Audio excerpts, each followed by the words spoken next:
Friday அன்னைக்கு நம்ம வீட்ல மார்னிங் பிரேக்ஃபாஸ்ட்டுக்கு காளான் குருமா வித் இட்லி அண்ட் மத்தியானத்துக்கு ஸ்ட்ரீட் ஸ்டைல்ல மேகி.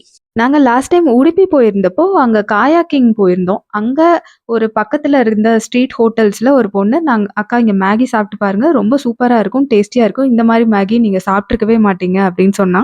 நான் வந்து இவங்க ஏதோ விக்கிறதுக்காக சொல்றாங்க. கண்டிப்பா அது வந்து ஜங்க் அதெல்லாம் எதுக்கு அப்படின்னு யோசிச்சுட்டு இருந்தேன். "அக்கா ப்ளீஸ்க்கா ட்ரை பண்ணி பாருங்க. நான் நெறைய வெஜிடபிள்ஸ் போட்டு பையனுக்காக நான் ஹெல்த்தியா பண்ணி தரேன்" அப்படின்னு சொன்னனால, சரி ஓகேன்னு வாங்குனோம். நெஜமாலுமே அன்னைக்கு வந்து அந்த மாரி மேகிய நான் அதுக்கப்புறம் எங்கேயும் சாப்பிடவே இல்ல. ஸோ அந்த ரெசிபிய ரீகிரியேட் பண்ணணும்னு தான் நான் ஒவ்வொரு தடவையும் ட்ரை பண்ணேன். இந்த தடவ ஃபைனலி சக்சஸ் ஆயிருச்சு அப்படின்னு தான் நெனைக்கிறேன். ஏன்னா புஜ்ஜு வந்து இன்னைக்கு ஸ்கூல் கொண்டு போயிட்டு, திரும்பி வரும்போது, "அம்மா அன்னைக்கு சாப்பிட்டத விட சூப்பரா இருந்துச்சு" அப்படின்னு ஒரு கமெண்ட் சொன்னான். அந்த கமெண்ட் வந்து இவ்ளோ நாளா இல்ல. "அன்னைக்கு சாப்பிட்டது தான் நல்லா இருந்துச்சு" அப்படின்னு தான் சொல்லிட்டே இருப்பான். ஸோ ஃபைனலி மேகி செய்றது கூட ஒரு கலை தான் இல்லையா?